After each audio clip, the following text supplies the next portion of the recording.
Welcome to this online policy roundtable on the issue of well-being and COVID-19, or well-being in the COVID-19 pandemic. This is a policy roundtable jointly organized by the European Parliamentary Research Service and the OECD.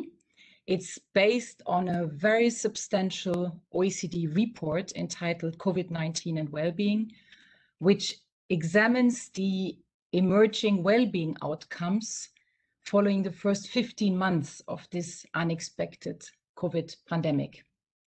It assesses those in the OECD countries and covers the three pillars of well-being, inclusion, and sustainability. It also places a very special focus on mental health. I'm very pleased to welcome our panelists and, of course, the audience, with meanwhile 61 colleagues already being connected, and I see the numbers are increasing as I speak. I would like to refer, as for all of our online events, to the question and answer tool and encourage you to use this throughout the event, so as of now. And I'm particularly delighted that the first ever Slovak Vice President, Mr. Michal Šimečka, is today available to open this policy roundtable. Mr. Šimečka joined the European Parliament in 2019. He's a vice president since January 22, so around a month now. Within his portfolio, we see elements such as the Members' Research Service within EPRS and the library, but also democracy and human rights. Mr. Šimečka has been, before joining the Parliament, amongst others, a senior researcher at the Institute of International Relations in Prague, and he also served as a senior advisor to the Czech Minister of Foreign Affairs. He was formerly a journalist, and he holds a PhD in political science and international relations from Oxford University. Mr. Šimečka, fantastic that you're with us. You have the floor. Thank you very much. It's indeed quite an honor, and dear colleagues and ladies and gentlemen and everyone, to be able to be part of this panel, which is hugely important, not just because of the collaboration between the two institutions, but because of obviously of the report and its findings. I should say at the beginning that this is just another meeting in a series of joint events organized by the European Parliament Research Service and the OECD. And if I have it correctly, it's been 15 such events since 2015, which have solidified what is now an excellent cooperation between the European Parliament and the OECD. So for myself, also as Vice President responsible for Research Service and the Library, and also as an academic formerly in my previous life, I have to welcome these really strong ties between the European Parliament and the OECD, because for us, for the Parliament, this indeed provides invaluable reference and knowledge, and provides us with forecasts, analysis, and global overviews that our members use in their everyday political work. And I should also mention that that in the past we've jointly discussed and worked on issues such as migration, structural economic reform, trade, the impact of digitalization on labor markets, and many other issues. And here the OECD's kind of immense scope of issues, including taxation and education, really helps not just the European Parliament, but also governments and parliaments in Europe and across the world to formulate and implement good policies. Now, the topic of today's discussion is, of course, extremely timely. We have lived with COVID for 2 years now almost. And for 2 years now, COVID has been killing people, devastating lives, destroying economies, and indeed straining our healthcare systems. There should, by now, I think there are over 400 million confirmed cases of COVID and 5.8 million deaths. And of course, with that came all the lockdowns and the atmosphere of instability, which exacted a severe social and economic toll on all societies. And caused a broad recession in 2020 and major job losses across many sectors, especially in services. Now, of course, we're in a moment where we can allow ourselves some cautious optimism. We have, at least in Europe, an economic recovery that is underway, although of course we don't know how strong it's going to be and whether other factors are not going to be weighing in, such as the current security crisis and threats of Russian invasion or inflation or obviously all the other factors. But what has to be said is that that over the past 2 years, the European governments and the European Union has done much to alleviate the economic suffering. I mean, tens of billions of euros of public money were invested to help firms, enterprises stay alive, and obviously to aid people who've lost their jobs. And this, in combination with other EU policies, and of course in combination with the development and distribution of vaccines, this has allowed Europe to kind of survive the worst. Here, the European Commission has been leading the common EU response to COVID, and the European Parliament has supported its action, while of course all the time, as the European Parliament does, urging governments to act swifter and to act jointly to address these various problems. And also, it needs to be said that that there has been some major successes, especially on the economic front. We've agreed in the European Union on the issuance of common bonds to secure funds for over 800 billion to fight the impact of the pandemic. We have the Next Generation EU, where money is already being distributed, so which is also a major step in European integration. The other piece and the other kind of sign of cautious optimism is, of course, that measures, the lockdowns, are being eased basically in all EU member states. The number of people contracting COVID is shrinking, and there's some respite now being provided for our national health services. Of course, with the caveat that we should always be vigilant and not be complacent, because we never know where a new and potentially dangerous strain might emerge. What is important for today's discussion is to go kind of beyond the gross domestic product and the economic and kind of the narrow economic considerations, to have a look at the or even the physical health dimension, and to have a sort of a broader look at the human dimension of the pandemic, and in particular on well-being in general, and of course on mental health. Because as we all know, and you know it better than I do, that while GDP is a useful context, it fails to provide a sufficiently detailed picture of the actual living conditions that people experience in their ordinary lives. And we would all, I think, agree that health, mental health, housing, education, family life, work-life balance, and civil engagement are just as important for life satisfaction as is GDP or other strictly economic measurements. And none of this can be achieved if, as it is unfortunately the case at the moment, mental health across Europe is in decline. So with this focus on mental health, I think this is an opportunity at this panel to take the stock of how the pandemic influenced the state of mental health in Europe. I should, as a side note, say here that the European Parliament has been particularly vocal on this issue. I myself, in my country, Slovakia, have been particularly vocal on this issue.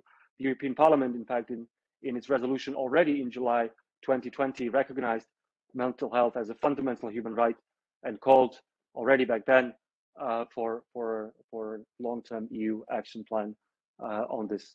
Now, I'll be looking forward to the presentations and to the contributions of the other distinguished experts at this panel. I'm sorry to say that I won't be able to stay for the entire duration, as I have another meeting that I have to attend to. But I'll definitely want to not just listen, but carefully read through the study, and I hope it's going to be disseminated to members of the European Parliament and to policymakers across Europe and across the OECD. Finally, few words, if you allow me, about mental health, because as I said, this is also a huge issue in Slovakia, where, as everywhere, we've seen kind of a pandemic of healthcare issues, and with inadequate facilities, this is becoming more and more of an acute problem basically every day. And mental health was deteriorating even before the pandemic, and of course the lockdowns and the stress of the pandemic made things even worse. There are reports of increased level of fear, worry, anxiety, and depression, and this is indeed becoming a new sort of silent pandemic. Just a few figures from the Eurobarometer survey conducted by the European Parliament last year between March and April 2021. Their respondents showed that, or reported, 45% of them that they felt uncertainty, 34% of them mentioned frustration, 30% of them referred to helplessness, and anger and fear were reported by 22% and loneliness by 16%. And this is, of course, a direct consequence of the stress of the health threat, but also and of the possibility of being hospitalized, but also of the financial stress, also of the lockdowns themselves, and the general anxiety that was pervading our societies. And you would know, and it's clear from the publication, that that COVID has particularly affected young people who are at a particularly high risk of developing poor mental health. Not just young people, but of course other vulnerable groups. But if I should just mention, in Slovakia, I've recently visited a psychiatric ward in Bratislava, which is the capital, where there have something like between 15 and 20 beds for the entire region of Bratislava for youngsters who suffer from mental health issues. And what the physicians told me, that at this point there are way more cases that would need to be admitted, and they're only admitting cases where there is a credible threat of suicide. Such is the strain on the facilities of mental health facilities in Slovakia, and such increase there is of mental health issues, that the doctors are almost crying when they describe that they turn away patients who are not suicidal at that particular moment.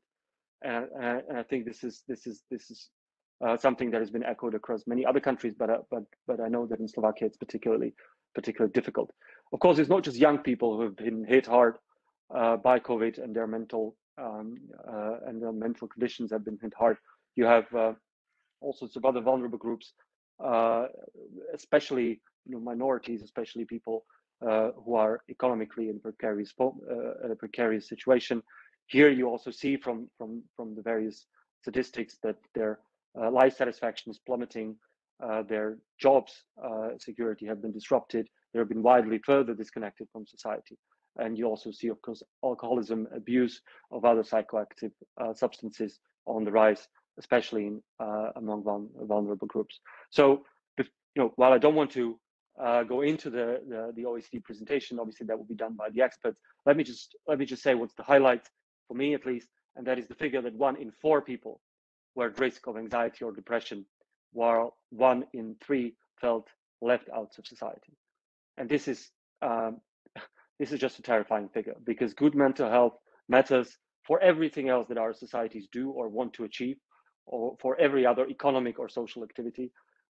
So this should be alarming for everyone. And I'm hopeful that events like these, and that studies conducted by the OECD in cooperation with the European Parliament, would help everyone, and especially EU policymakers, design the policies that we need for the moment. So with that, I thank you very much for the invitation. I look forward to the other panelists. Thanks. Thank you very much, Vice President Šimečka, for setting the scene so effectively.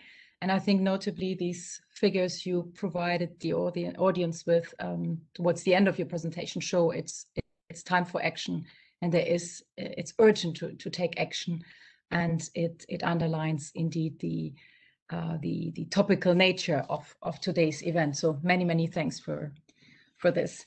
We now are pleased to listen to the presentation of one of the key experts, namely the team leader of the OECD Center for Wellbeing, Inclusion, Sustainability and Equal Opportunities, short WISE, Carrie Exton.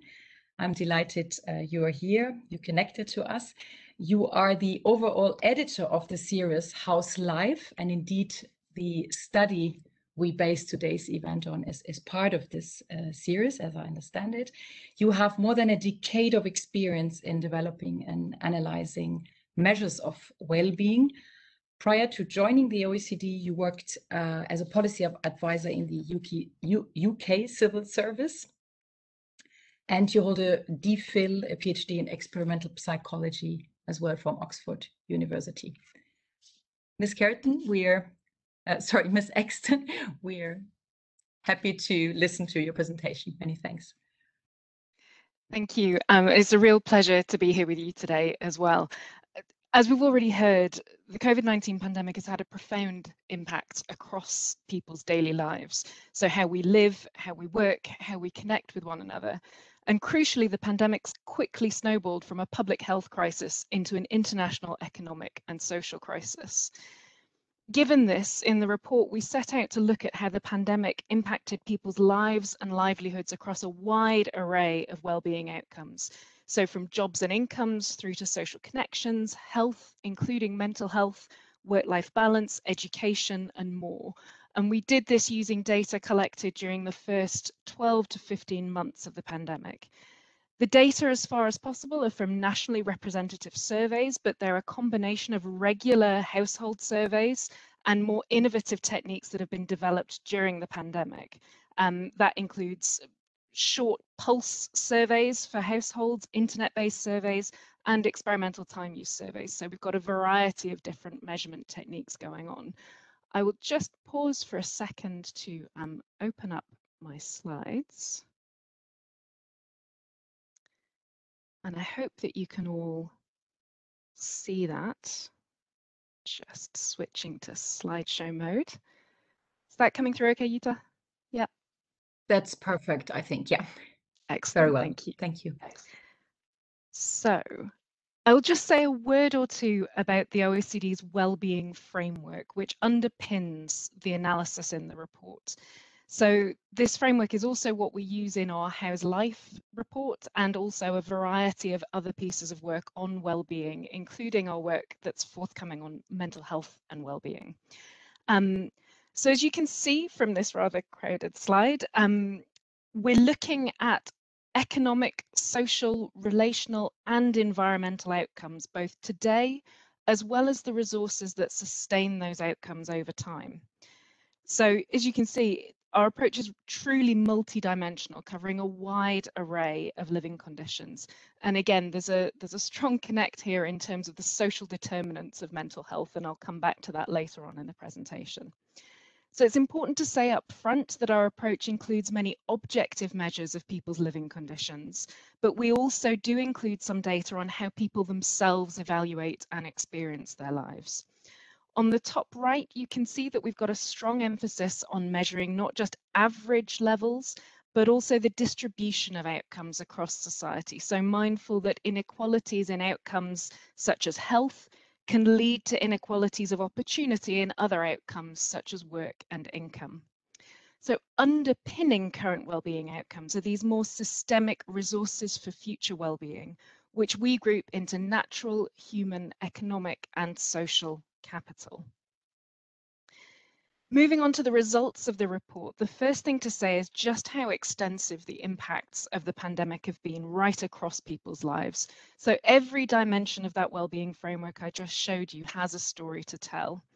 I can't do that full justice this afternoon, but I'll share some key findings on the slide that follow. I'm going to run through these results very quickly because time is short, but I know that the slides are going to be made available on the EPRS website later on. So for anyone who wants to spend more time looking at the data, those slides will be available. So when talking about the human costs of the crisis, we've got to first acknowledge the grave loss of life caused by the pandemic. So deaths increased by 16% on average in OECD countries between March 2020 and May 2021. And that led to a 7th-month fall in average life expectancy in 2020 alone. Mental health suffered, as we've already heard, 1 in 4 people at risk of depression or anxiety by late 2020 across 15 OECD countries. The countries where we've got good baseline data, we can see that the incidence of depression and anxiety symptoms has doubled in most of them. So that includes countries like Mexico, the United Kingdom, and the United States. And while the economy has been recovering since that first precipitous fall in the second quarter of 2020, loneliness and the share of people who feel left out of society have been high and rising during the pandemic. So by early 2021, 1 in 5 people reported feeling lonely, which is up from 1 in 7 during the first wave of the pandemic as it arrived in Europe. And 1 in 3 people felt left out of society. So this is a much higher number than when this same construct was measured in 2016. Now, as has already been flagged, extensive government support played an important role in protecting average incomes, and it stemmed the tide of unemployment in OECD countries. Nevertheless, economic insecurity has remained high. So in mid-2020, 1 in 7 people in OECD European countries felt that they were likely to lose their jobs within the next 3 months. More than a quarter of people in 34 OECD countries were unemployed, discouraged, or marginally employed in mid-2020. And towards the end of 2020, around 1 in 3 people reported having experienced at least one financial difficulty since the start of the pandemic. As the pandemic has worn on, people have also been feeling more worn out. So in early 2021, nearly 1/3 of people reported feeling too tired to work and to do necessary household chores after work. So, and rates, as you can see here on this slide, were much higher among women, younger adults, and particularly among those who were struggling to make ends meet financially.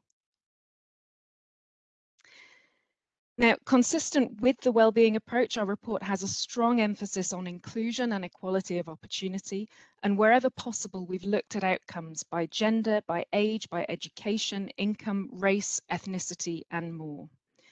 The crisis has often hit people who were already struggling the hardest, but we've also seen new vulnerabilities opening up. So very few OECD countries collect systematic data on well-being by race and ethnicity, but in those that do, we've seen some striking gaps in terms of COVID-19 outcomes. So for example, COVID-19 mortality rates for some ethnic minority communities have been more than twice those of majority groups, while ethnic minority workers have been more likely to lose their jobs in the pandemic. Mental health deteriorated for almost all population groups on average in 2020, but gaps in mental health by race and ethnicity are also visible. I should say here too that typically disadvantage accumulates and intersects in ways that are not easy to see with the data that we have. And this can understate just how much well-being challenges can pile up for certain population groups. So for example, the relationship between well-being, race and ethnicity is complex, and a broad range of socioeconomic factors, including living and working conditions, as well as deep-seated forms of racism and discrimination, can help explain why different racial and ethnic communities have experienced divergent outcomes in the last 2 years. Younger adults have also seen some of the largest declines in mental health, social connectedness, life satisfaction, and significant job disruption. So data from 12 OECD countries suggest that up to 4 in 10 young adults were at risk of anxiety or depression during 2020 and the first half of 2021. School and daycare closures, combined with the strains of the pandemic, have taken a significant toll on the well-being of parents with young children. So while couples with kids at home had the highest levels of life satisfaction in 2019, they experienced the largest falls in life satisfaction in 2020. At the same time, those living alone or as single parents have been more likely to struggle with loneliness. Now, many of the impacts on current well-being that I've just described will seem relatively intuitive and perhaps aren't particularly surprising given the amount of illness, loss, as well as economic and social disruption experienced during the pandemic. But it's important to consider too what's been happening to the longer term stocks of resources that support well-being over time. So we often hear a lot about spending on physical infrastructure to stimulate the economy in times of crisis, but our report also emphasises the need to invest in our social infrastructure during the recovery. So for example, stocks of human capital have been depleted and will need rebuilding after the crisis. We saw in 2020 that the pandemic reversed a decade-long decrease in the number of youth not in education, employment or training, for example. The pandemic upended people's lives and they caused many changes in people's short-term habits. Some of these were positive. For example, 1 in 5 people reported exercising more. But on average, more people adopted unhealthy rather than healthy behaviours. So 1 in 4 people exercised less, and 12% across OECD countries said that they consumed more alcohol. The pandemic has also deepened the socioeconomic divides in health-related behaviours that we already knew existed, and again put more deprived groups at greater risk of ill health in the longer run. We've also seen worrying signs of social capital being eroded as the pandemic has worn on. So while early on we heard a lot of heartwarming anecdotes about communities coming together and helping each other in times of crisis, as the pandemic has progressed and the realities of the pandemic have become clearer, a majority of adults now feel that their countries are more divided than they were before the crisis hit. And after an initial boost at the start of the pandemic, trust in government, the police and the media have now started to edge down slowly between mid-2020 and early 2021. So data on this slide refer to European OECD countries, but evidence from non-European OECD countries also suggests that trust in government has started moving back towards baseline levels. So what does any of this data mean for the policy responses needed in the recovery? Well, in particular, our report calls for more coordinated policy approaches that take into account the wide-ranging impacts of the pandemic and how people's lives and life outcomes are interconnected. So the pandemic, for example, highlighted just how closely interwoven economic, social, relational, and environmental well-being outcomes are. And this has been clear from the way in which the public health crisis cascaded into an economic and social crisis. To take just one example, this figure shows during the pandemic that the unemployed and those who have difficulty making ends meet were much more likely to feel lonely compared to the population as a whole. So this is just a reminder then of the pervasive impact that economic exclusion has across people's lives. And it implies that we can't tackle issues such as loneliness or indeed mental health without also tackling the life circumstances that cause people to feel lonely, left out, and struggling. The pandemic also laid bare the scale of the challenges that countries face if they want to build back better. So after considerable reductions in both economic and social activities, it's estimated that the crisis prompted roughly a 5% fall in total energy-related CO2 emissions globally in 2020. Already by the end of 2020, global energy-related emissions were making a strong recovery. So this gives us a flavour of just how resilient carbon emissions have proved to be and the type of transformative change that we're going to need to reduce emissions by even 10% globally, let alone getting to net zero. So our report identifies 4 ways that a well-being lens can help to support better policymaking in the recovery. First, to refocus policy on the outcomes that matter to people. Second, to redesign policy content to meet a wider range of societal objectives. Third, to realign policy practice across government silos, recognizing that people's lives don't map onto those government silos. Finally, to reconnect people with the public institutions that serve them. So to give a couple of practical examples of how we can redesign policies through a well-being lens, this slide lists a few of the triple win policy actions that we discussed in the report. So the idea here is that we design policies upstream to support multiple well-being outcomes rather than correcting for negative externalities after the fact. So when we say triple wins, we're looking here at policy actions that can enhance well-being today, as well as those resources for the future, and to meet inclusion goals, so extending opportunities for all. So on the list here, we can see a focus on green jobs that are inclusive and high quality, broadening the uptake of lifelong learning to those who need it most, strengthening mental and physical health promotion and prevention, and I'll come back to this point later, using a whole of government approach to raise the well-being of disadvantaged children and young people, and reinforcing trust by encouraging meaningful citizen participation in policymaking. So what's next will be the well-being has been a moving target during the pandemic. So these data are in constant flux.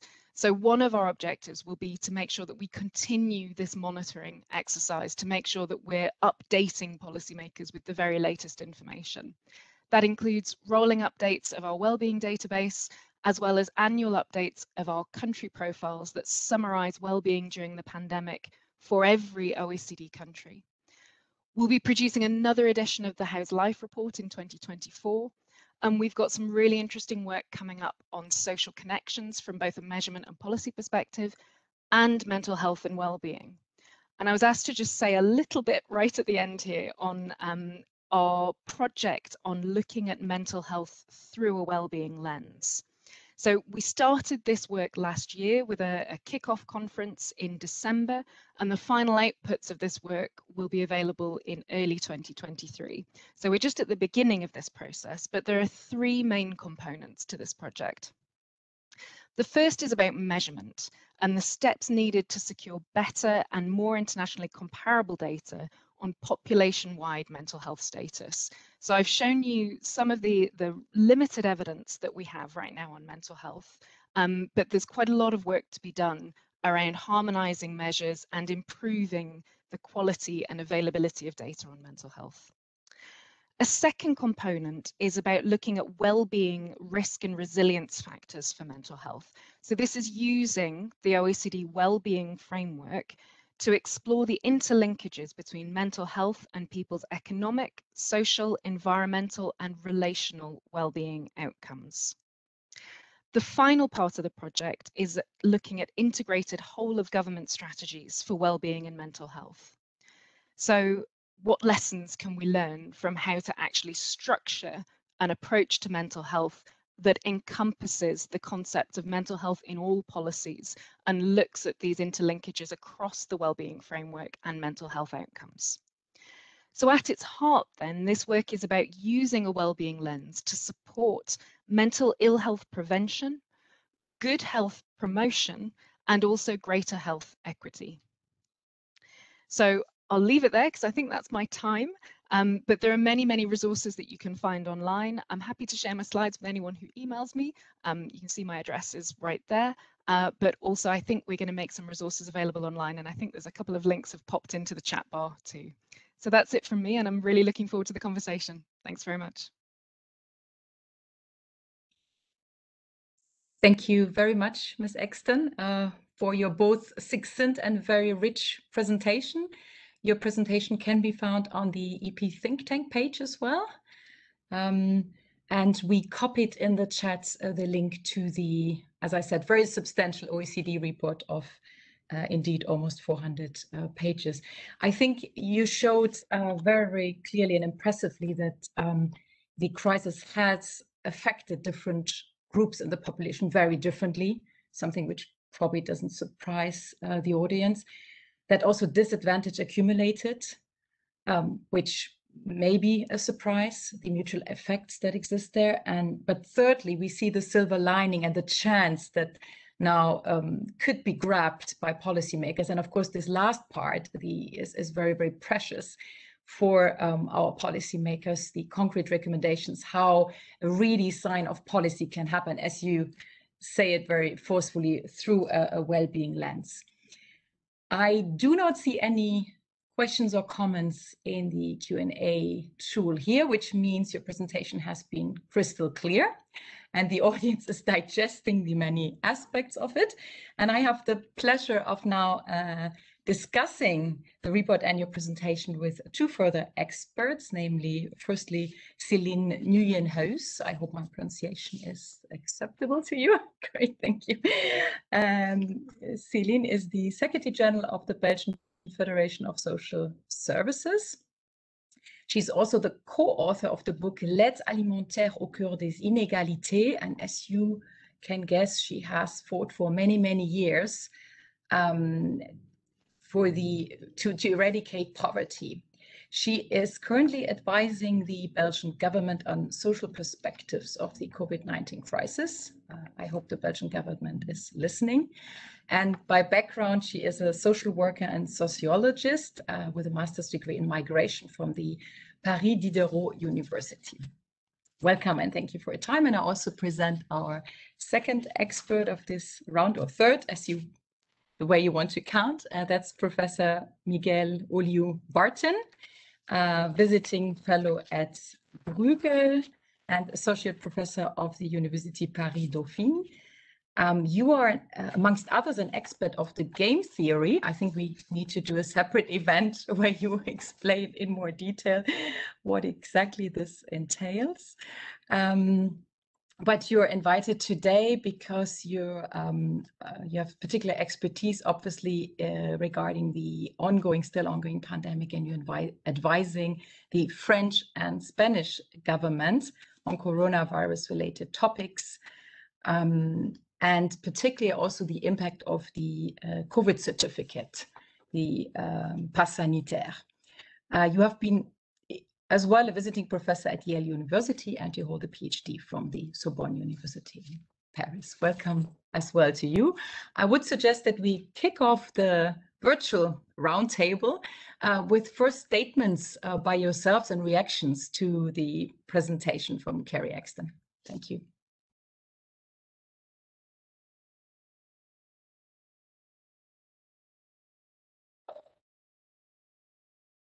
Céline, do you want to go first? Yes. Please go ahead. Yes.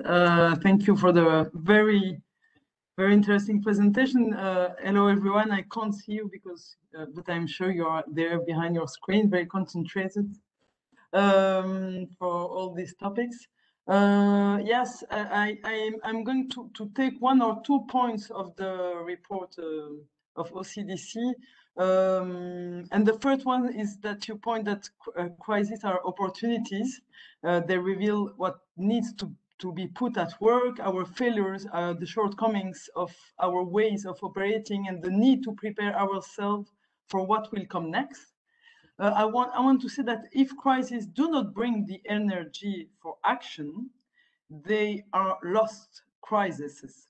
And that's why it's very important to be here today.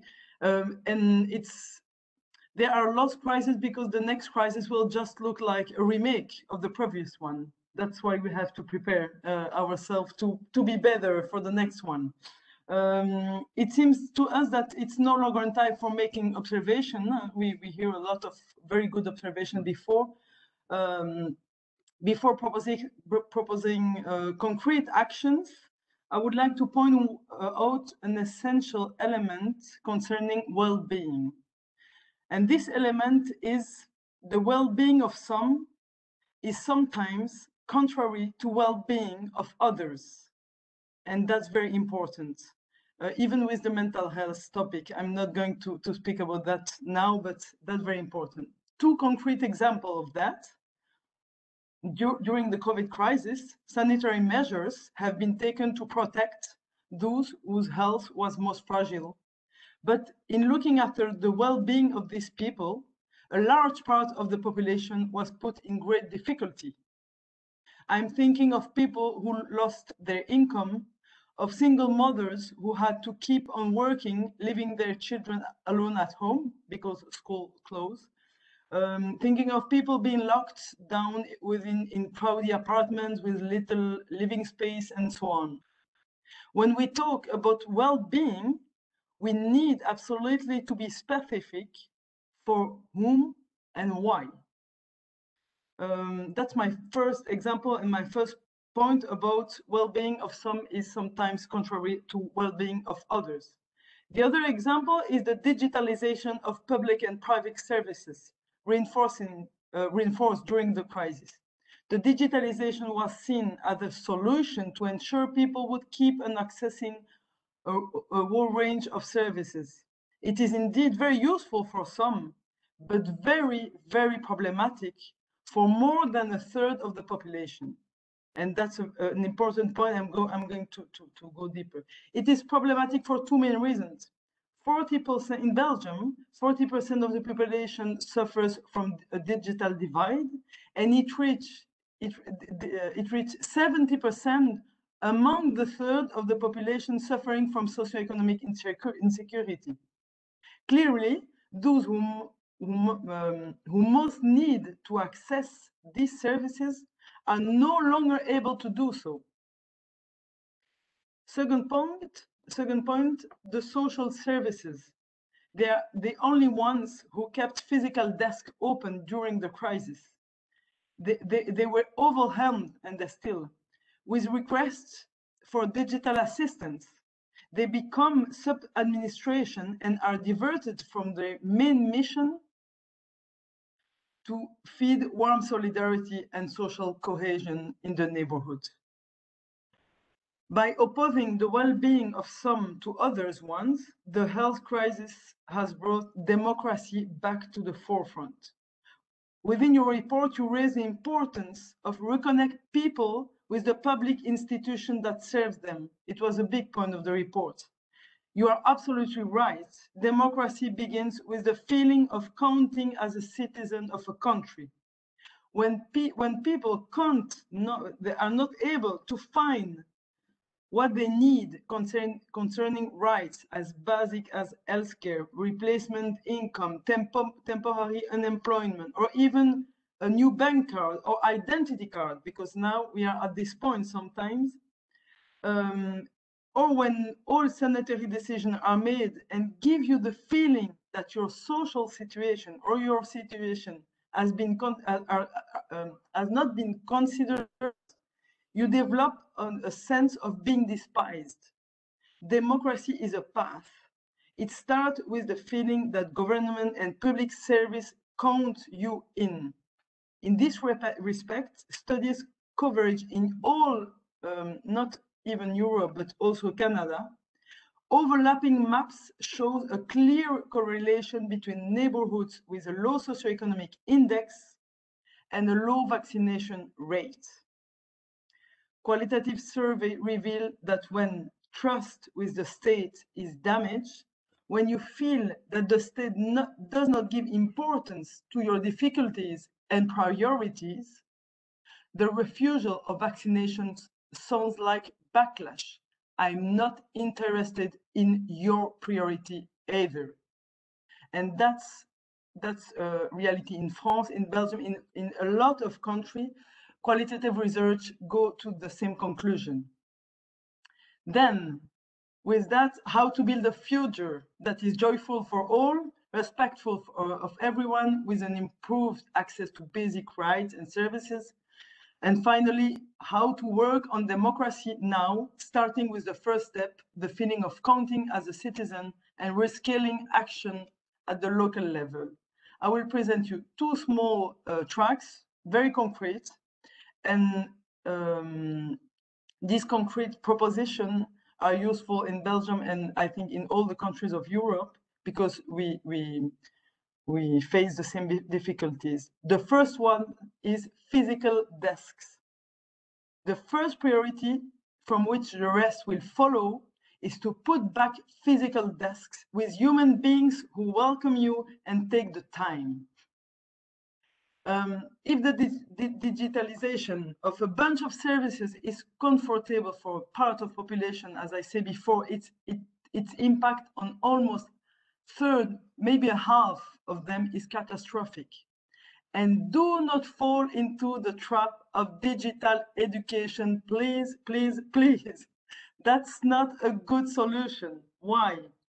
Because firstly, because a part of the population will never reach the required skills to do what they want to do on internet and to find the documents and so on. But also because beyond social cohesion, people need immediate answers to urgent needs. And that's not possible with a screen. And I'm sure that everyone here listening to me, minimal one time, we say in French, a voulu manger son écran because you are not able to find what you, and you have minimum 5 years of university just to. The second track is thinking at the neighborhood level. even if general measures are important, people's needs differ greatly from a neighborhood to another, everywhere. Some neighborhoods will likely need more physical desks than others, for example. In some of them, meeting areas for residents, young and old, are also sorely lacking. Yet they are essential to create a sense of belonging in your neighborhood. That's the first step of democracy. Creating common spaces conducive to solidarity, discussion is an important step. They allow people to meet, to help each other, to nourish warm solidarity, the bonds of trust, the energy of action and citizenship. And the first step of democracy, just remember that, is the democracy in the neighborhoods, local level. The third track, have the most fragile as a reference. Public policies often take average and middle income households as a reference. This is very problematic because it often leads to the widening of the gaps between the most affluent and the most precarious. When adopting a new measure or policy, ask yourself what impact it will have on a person who is both precarious and single parents. If the measure is not sustainable for them, or if it risks to reinforce inequalities, then it must be revised, not compensate, revised. When we must avoid resting of compensatory measures, very often they are not enough. They create a double penalty for people in precarious situations, and they increase the feeling of injustice and contempt. When a policy is adequate for the most fragile, it is adequate for all. But the contrary is not real. The opposite does not work. As you state in the report, 1 in 3 people felt left out of their societies. Is enormous. A third of the population can no longer be considered as being the fringe of society. And the last point, demand an ambitious barometer of precariousness transversal to all public policies. The previous rationale must prevail in all policies. Precariousness is not a separate issue. It is transversal and generated by economic, urban, fiscal, health policies. Too often, politicians relegate social issue considering it is not its competence. That argument is no longer audible. One cannot relegate the impact of any policy measure if it's unsustainable or harmful to 1/3 of the population. Those findings and possible solutions are very concrete. They are valid for Belgium, as I said before, but more generally, any country if we want to consider everyone's well-being as being central. Thank you for your attention.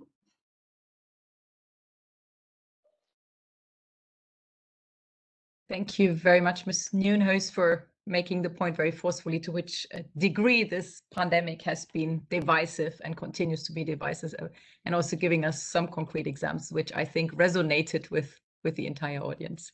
Over to Mr. Oljuparten. Please, the floor is yours.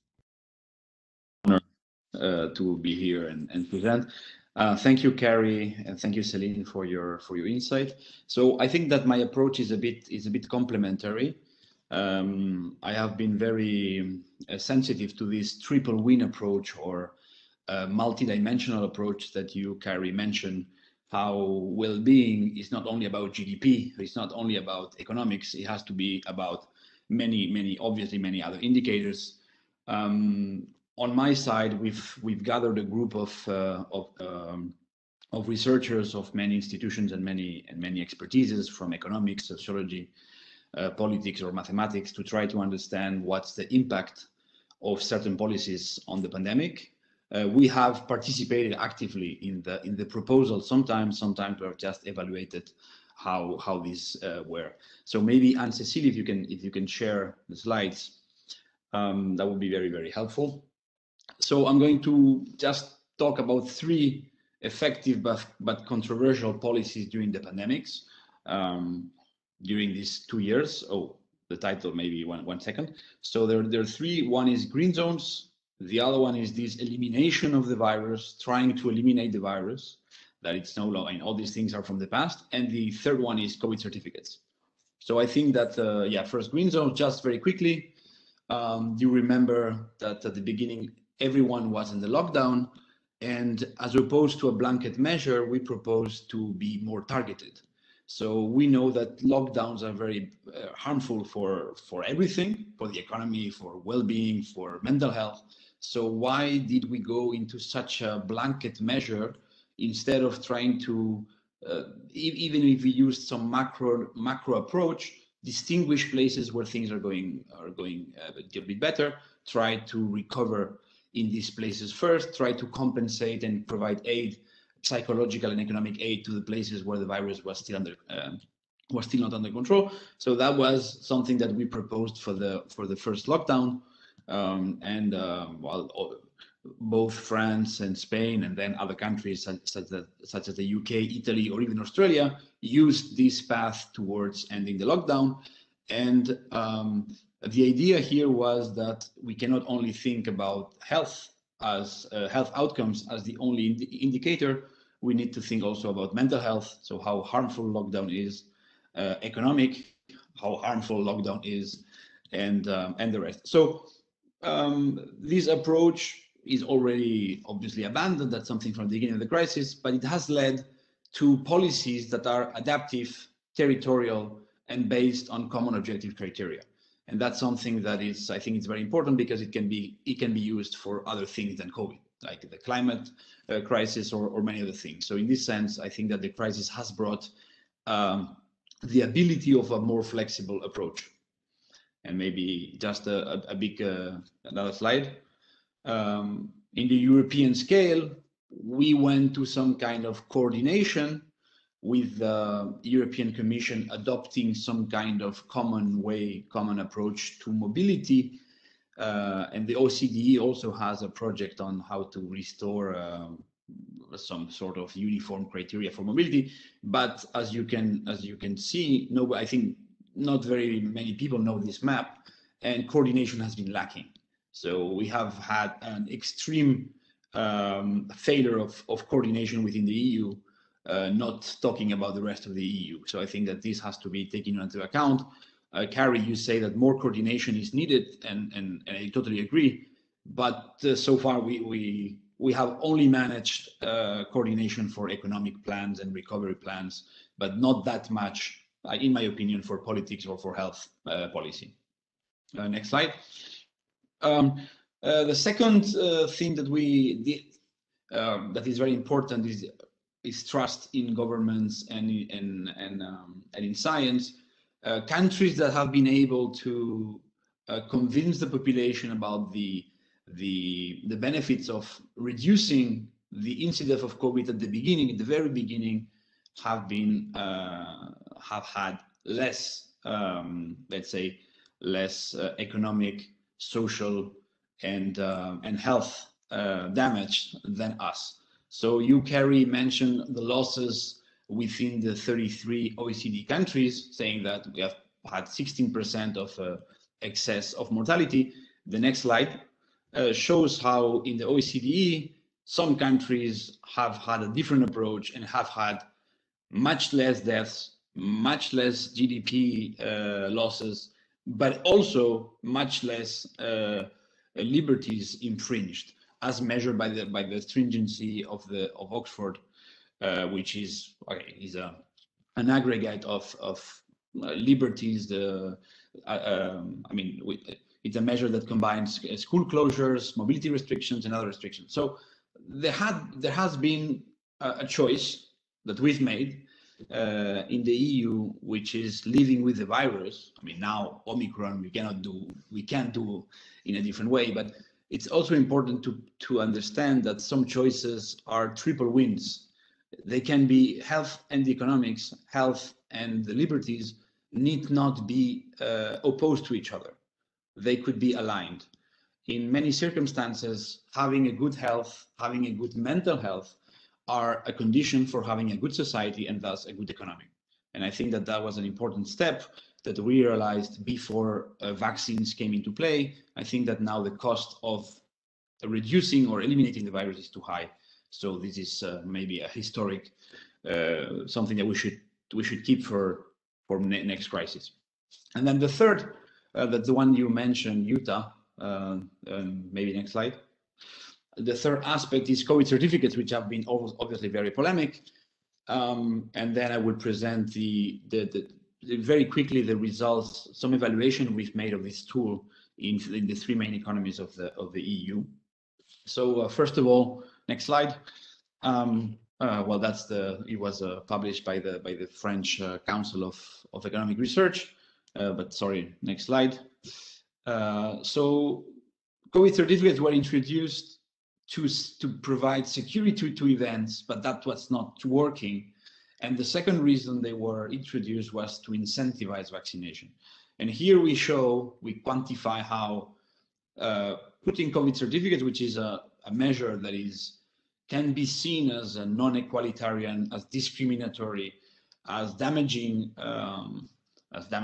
maybe well-being of certain, has had a very high impact on vaccination. That's the first slide. Especially in France, the uptake has grown massively since the adoption of this tool. A little bit less in Italy and a little bit less in Germany, but overall, it has had a very important impact. Next slide. But on the other hand, this has an impact on hospitalizations and deaths.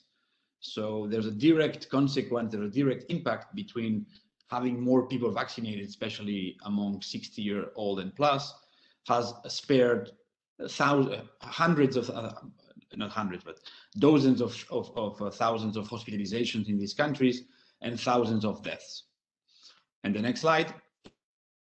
And most importantly, we argue that actually a lockdown may have occurred in France without COVID certificate.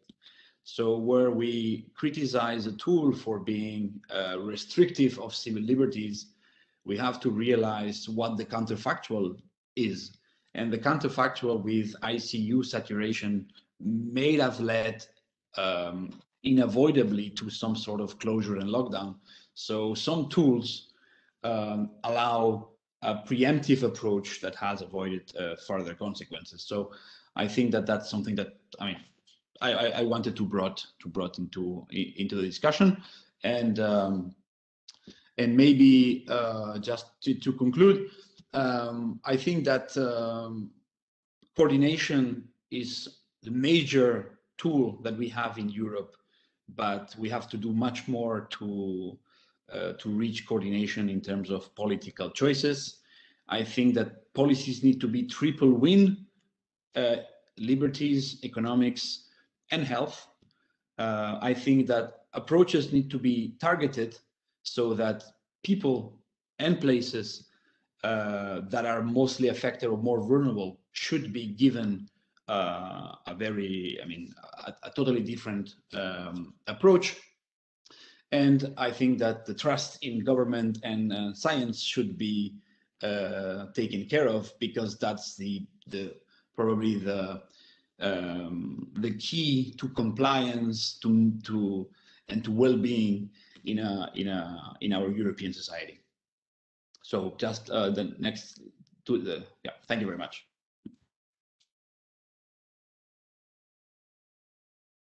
Thank you very much for pointing out those aspects, which indeed were very complementary. I must say I was most surprised about the second, where you said, if I understood correctly, that those countries who had a zero COVID policy or something similar to that policy actually saw a less dramatic impact on the population's well-being.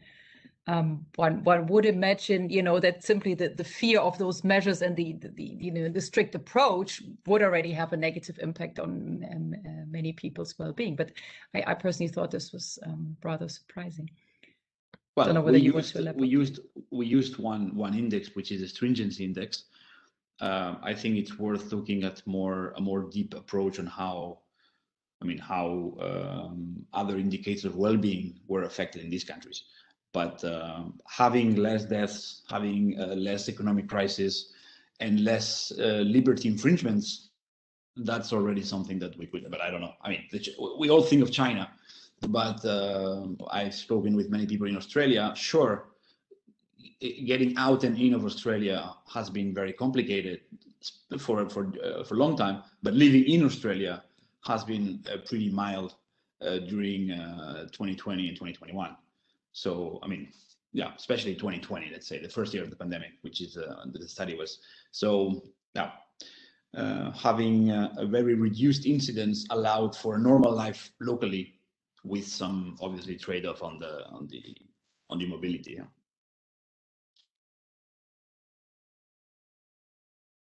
Carrie, are there aspects you want to come back to directly, want to react to enrich our discussion? Please do so. I certainly can. I also want to make sure that we do allow some time at the end for audience interaction, but very, very rich presentations from you both, and so much in terms of taking our results and actually applying them in real life situations. Our results are real too, but it's important to reflect and to connect these two different aspects, these two different dimensions of the pandemic. A common theme seems to be trade-offs. So whether it's trade-offs for different parts of the population, or whether it's trade-offs between different outcomes. And I think, again, recalling the emphasis in the report on triple wins and the idea of looking for where there are synergies, but absolutely using these data, this evidence, to also understand and articulate those trade-offs is very important. So, you know, across our well-being framework, any given policy may have positive impacts in some dimensions of people's well-being and compromises in other dimensions.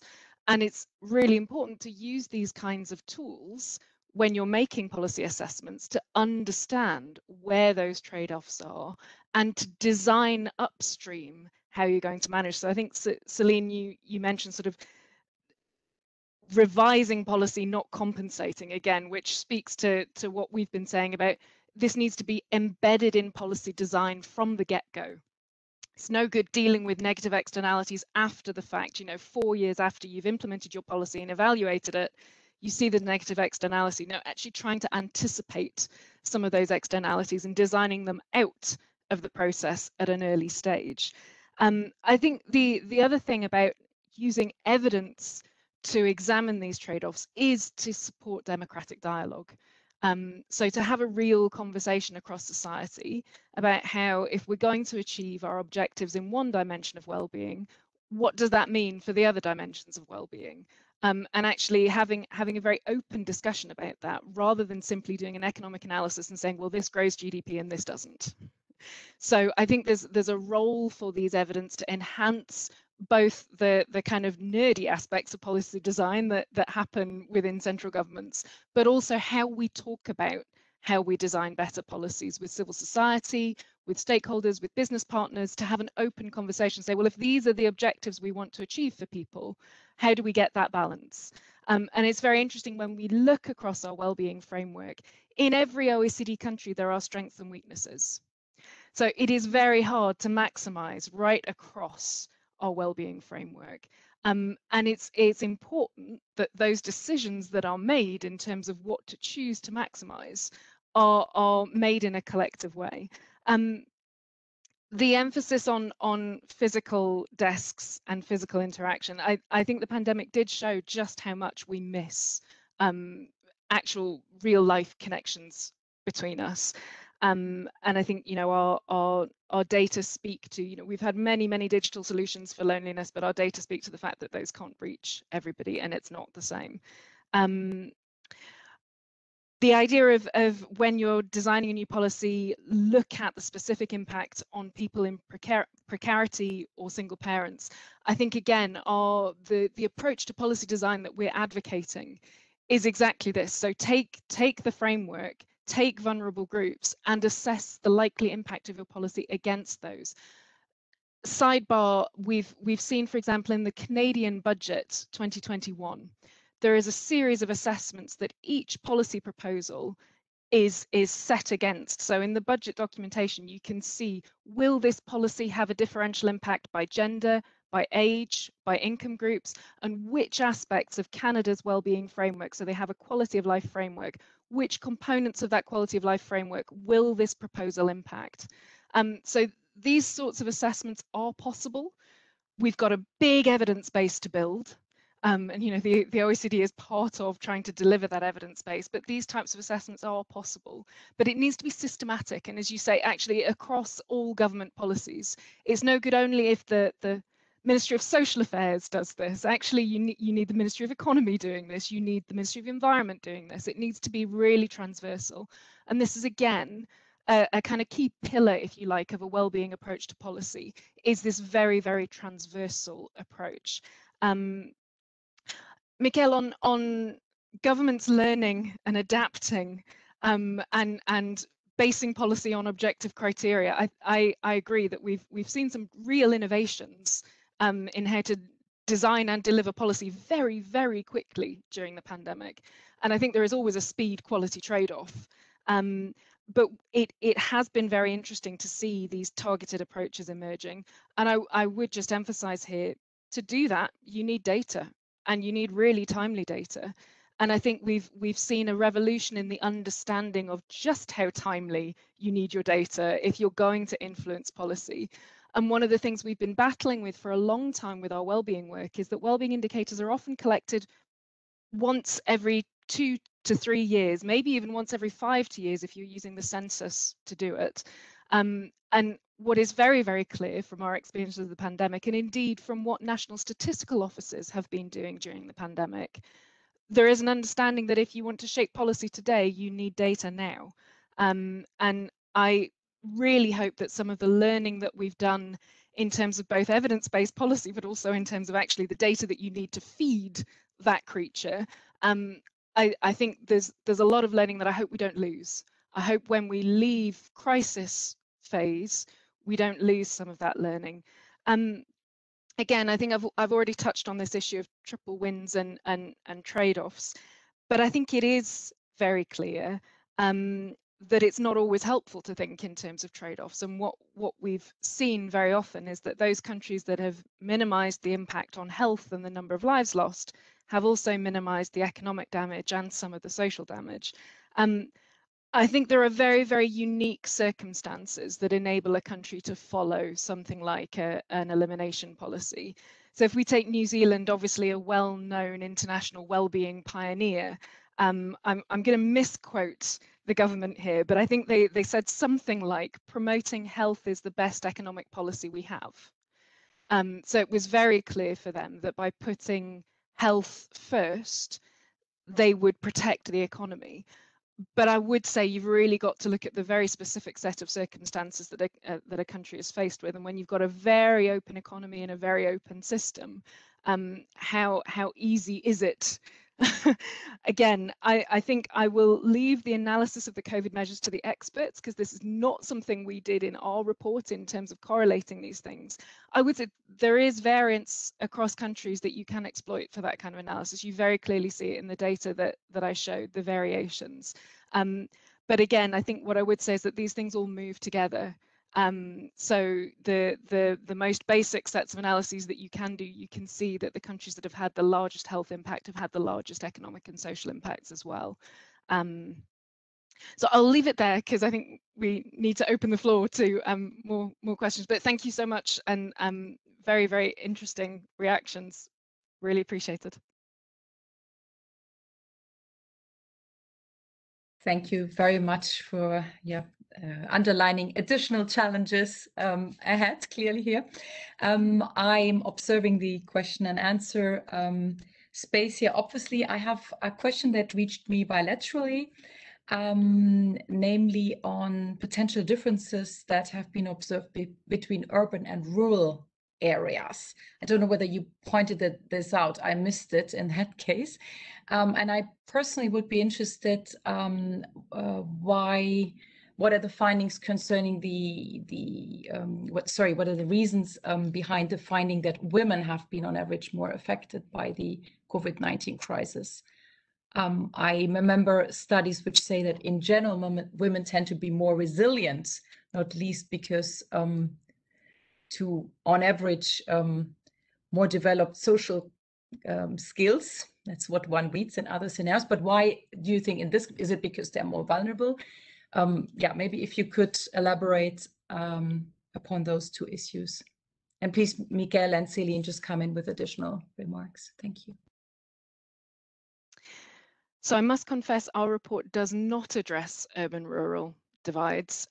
So I can't speak to that issue. I guess the one thing that immediately pops into my mind, again, it's already been mentioned by other speakers, is the digital divide, and the fact that we certainly see a digital divide in terms of access to digital services, urban and rural. But that's, you know, that's just one tiny fraction of the urban-rural divide. So I will leave for others to speak on that. In terms of women being more affected, so I think there's a couple of different things in terms of when we look across our well-being framework, and the typical finding that we highlight in non-pandemic times is the fact that men and women can't have it all. So we see a different average profile of well-being across men and women. Women have lower outcomes in terms of earnings, in terms of employment, in terms of feelings of physical safety. Men have worse outcomes in terms of things like homicide risk, working very long hours. So we see a different average profile of well-being for men and women. During the pandemic, I think we've seen a particular time crunch for parents with children, and very often that has disproportionately fallen on women. Actually, in the early stages of the pandemic, we saw a degree of equalization in the sense that for some countries where we've got time use data, and it's very limited, but for some countries we did actually see men stepping up a bit in terms of the time spent on household chores. But of course, women also vastly increased the amount of time spent on household chores. So the differential between the two didn't shrink by too much. But as the crisis wore on, again, what we saw was that men regained previous work-life patterns more rapidly than women. So women were left carrying the crisis situation at home for a longer period of time. I think the issues around gender differences in mental health outcomes are complex, and I think we probably don't have time to do full justice to those here today. I think possibly more interesting from the perspective of future recovery is the crisis of mental health among young people. So the gender difference is a known entity within mental health measurement, but the youth experiencing such high levels of mental distress is a deep concern. Maybe before you go on to talking about the youth, notably, I see here a question in the from the audience, from Laura, in fact, asking whether this gender divide was also obvious in terms of anxieties and depressions. Were there any particular findings on this issue, please?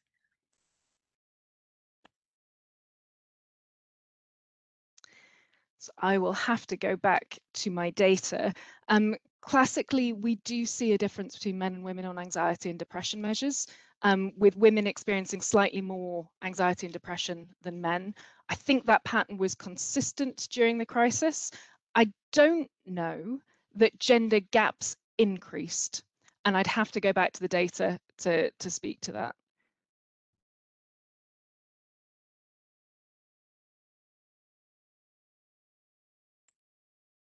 Celine and Miguel, is there anything you wish to add at this stage?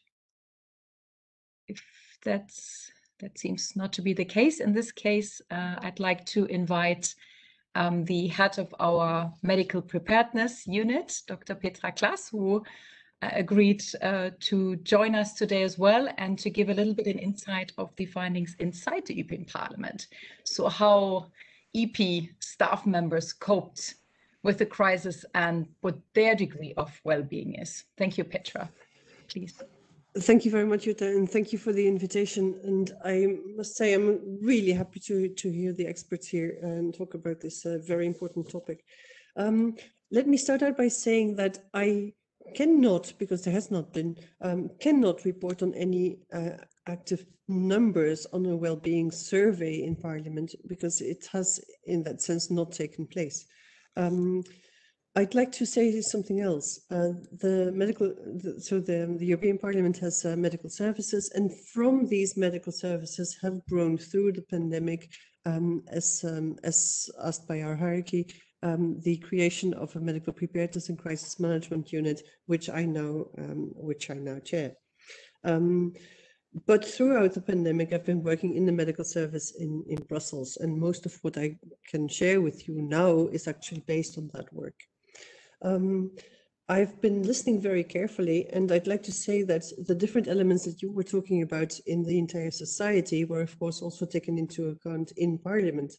And we'd like to talk about the different dimensions also in the terms of Parliament taking care of people in the sense of duty of care, making sure that they are safe, making sure that they feel safe at work.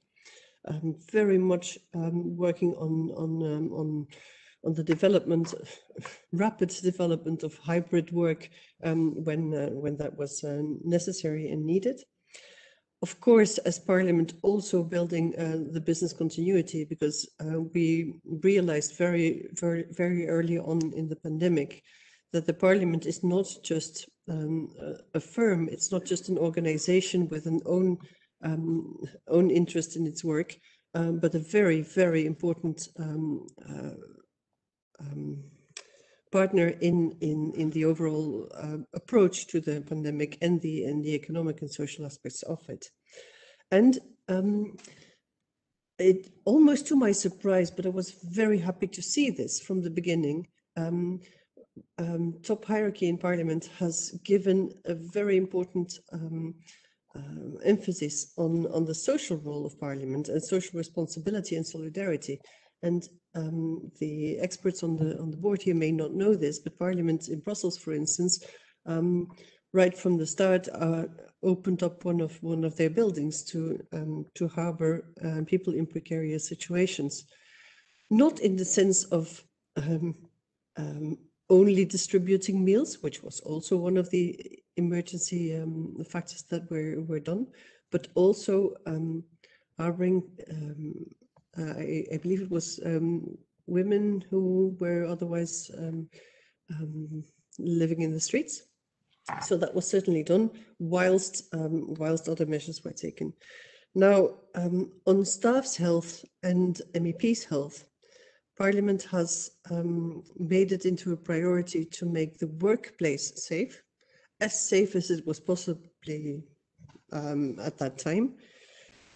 And throughout the entire pandemic, always make sure that access to the best conditions was possible. I'd like to just highlight a few elements there. Access to testing, access to vaccination, of course, on a voluntary basis, no pressure there, but certainly advising people on what was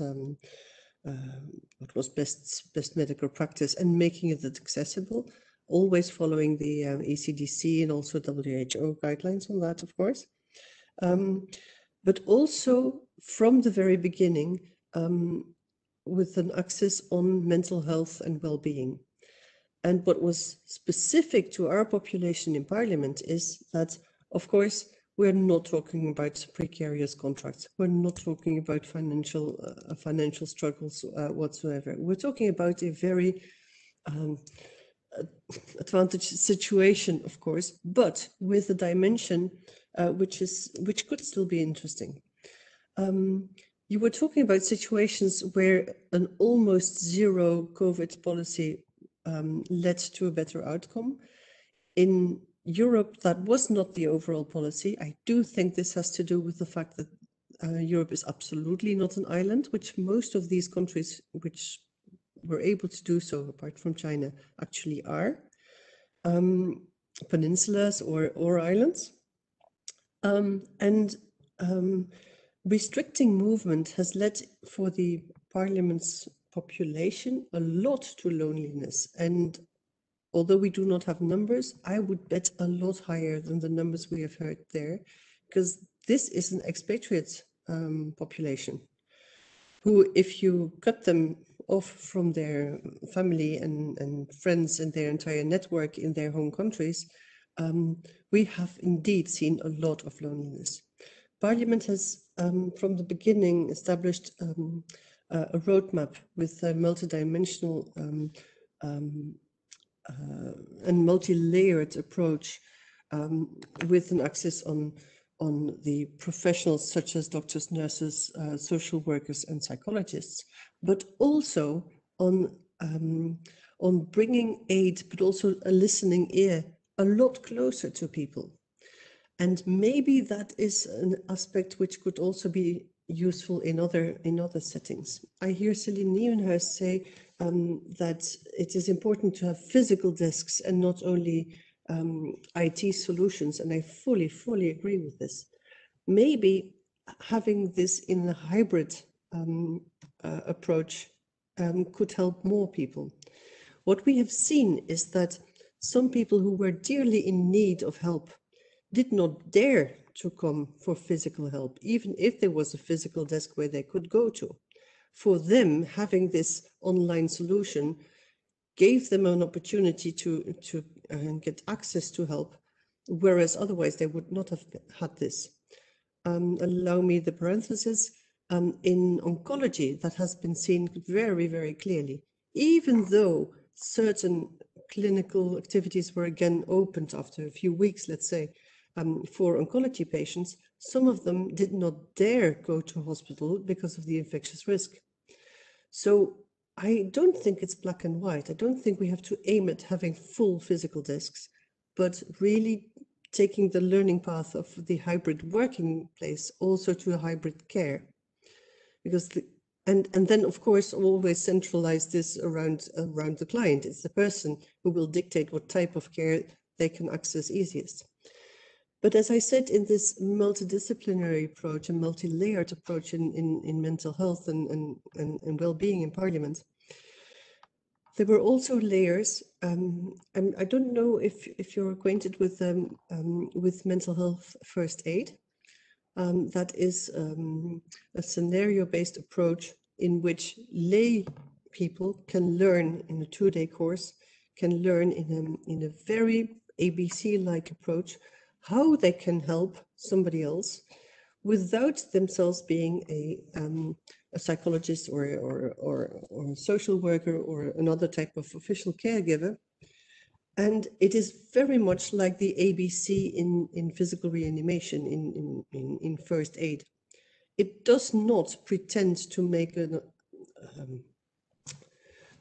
professional caregiver out of this, let me call him a volunteer, but it does give that volunteer the right tools to have an active listening, to put the right frame also to keep safe, because of course if you're going to, as a non-trained person, going to try and help someone who is in a precarious situation or who is suffering from a mental health crisis, that might also be very intrusive or maybe somehow dangerous or difficult for the person.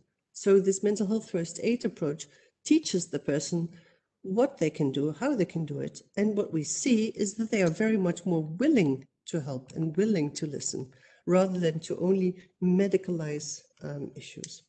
So that is certainly for us a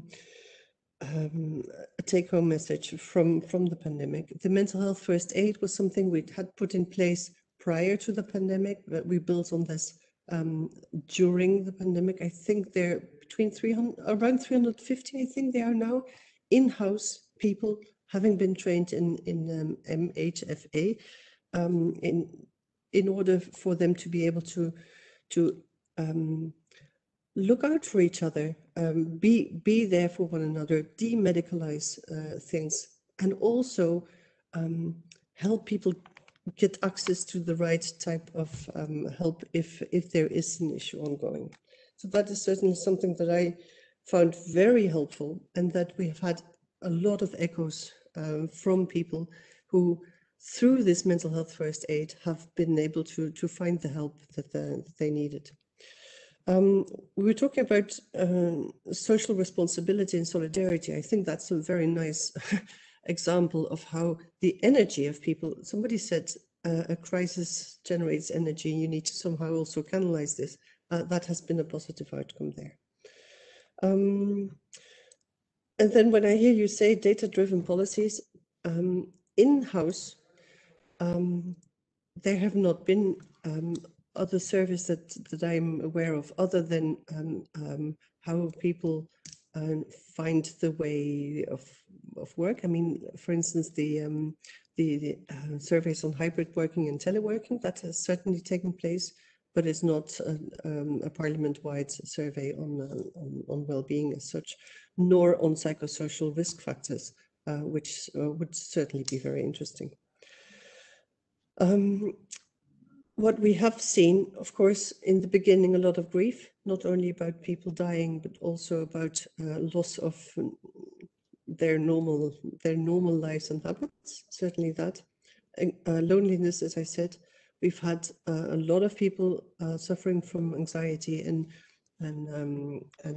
low moods. I don't necessarily want to call this depression, but certainly there. But also a lot of people who wanted to actively get involved in a very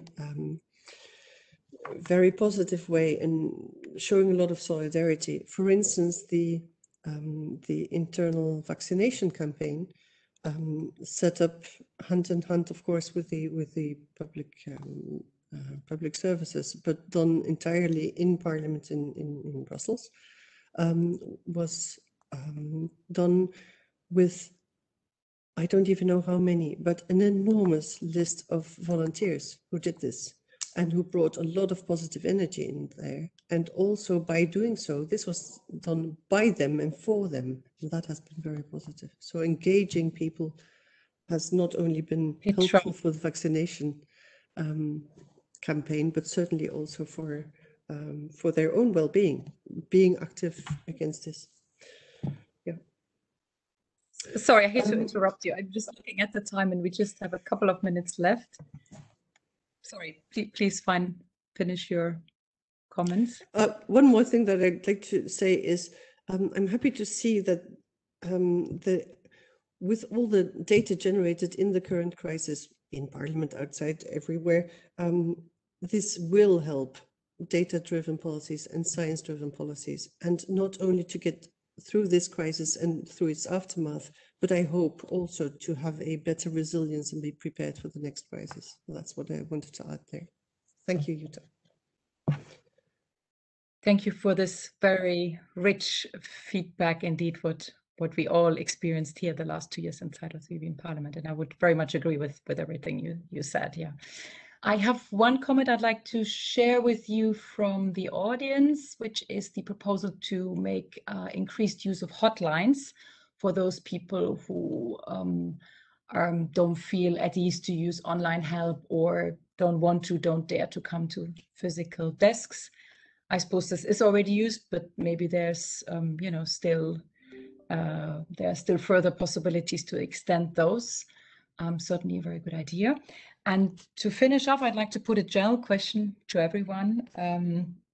If we look at the cumulative damage that has been now caused to mental health during the last 24, 25 months, would you say this is endangering the societies in which we live today? Is it at a level, obviously it's alarming, I think that's understood, but would you say it's endangering also in the long term our way of living?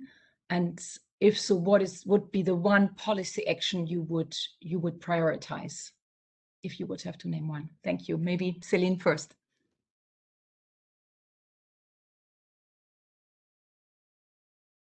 Yes, I think that we really need to now just acting some new measure and new things, and And if we are, because we always say we are going to wait that the crisis is finished and then we will act, and we cannot wait, because there all the time we have a new one, and the thing is how we can think and react beyond the crisis.